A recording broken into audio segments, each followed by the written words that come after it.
जी तपाईँ अब ऐतिहासिक जित हासिल गर्नुभएको छ सर्लाही क्षेत्र नम्बर 2 बाट।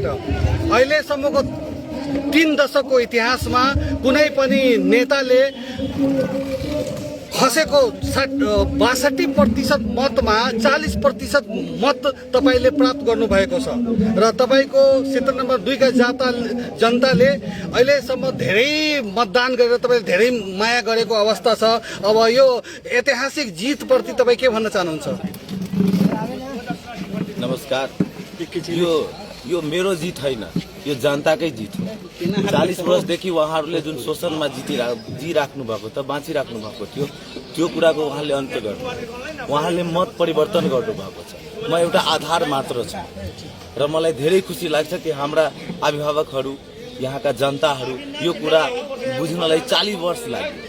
त्यही भएर यो मेरो जित हैन, उहाँको जित। अनि तपाईको अब यत्रो ठुलो ऐतिहासिक जित पछि तपाईको अब जनता यहाँ जुन छ सर्लाही क्षेत्रमा 2 को उहाँहरूको अपेक्षा अनुसार तपाईले डेलिभरी दिन सक्नुहुन्छ कि हुँदैन र तपाई अब यो क्षेत्रको लागि पहिलो काम के गर्नुहुन्छ? म यो क्षेत्रमा सबभन्दा पहिला सुशासन कायम गर्छु।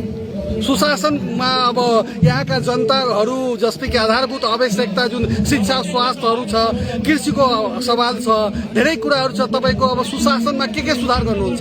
त्यो हजुरले भनेको कुरा हामीले सबै गर्छौँ हैन। तपाईको जे भन्नुभएको छ सबै यहाँको जे निडेड छ जनताहरूलाई हैन, त्यो अब हामीले बुदागतमा भन्न मिल्दैन। सबै कुरा एकैचोटी गर्छौँ। जुन कुराको आवश्यकता छ